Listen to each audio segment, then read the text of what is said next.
Sa loob ng 4 na taong dekadang pagtitinda ni Sofia sa Baguio City Public Market, nasaksihan niya kung paano ito unti-unting nagbago. Ang Baguio noon is hindi siya talaga, wala pa yung mga buildings na yan tulad ng mga Jollibee, McDo, mga ayan, Center Mall or what. Bare talagang maputik pa ang palengke noon. Malaking tulong daw ang kanyang pagtitinda para maitaguyod ang kanyang pamilya. Hindi naman sa pagmamalaki. Nakapag-aral din po ako ng anak kong isang pulis, isang seaman at isang nurse.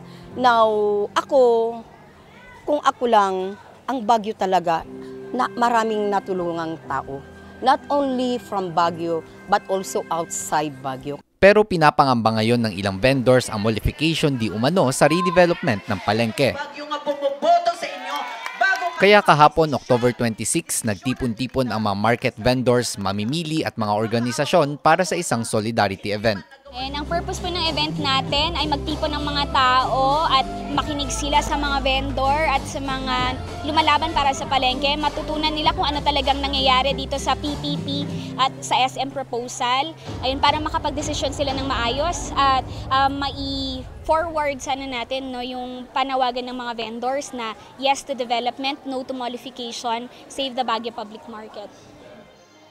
Sa pangunguna ng Ili Press, Fridge TV at ng Bamarva, nagkaroon ng pagkakataon ng komunidad na magsama-sama, makinig at ipakita ang kanilang suporta sa mga vendors at tutulan ang modification ng palengke.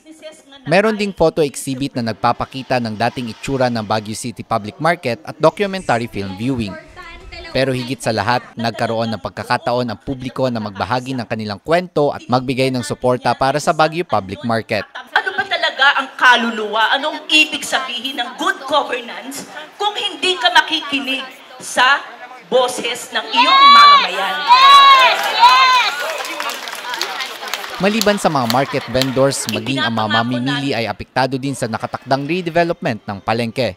Kaya naman sinusuportahan nila ang panawagan para sa isang development na tunay at makabubuti sa komunidad.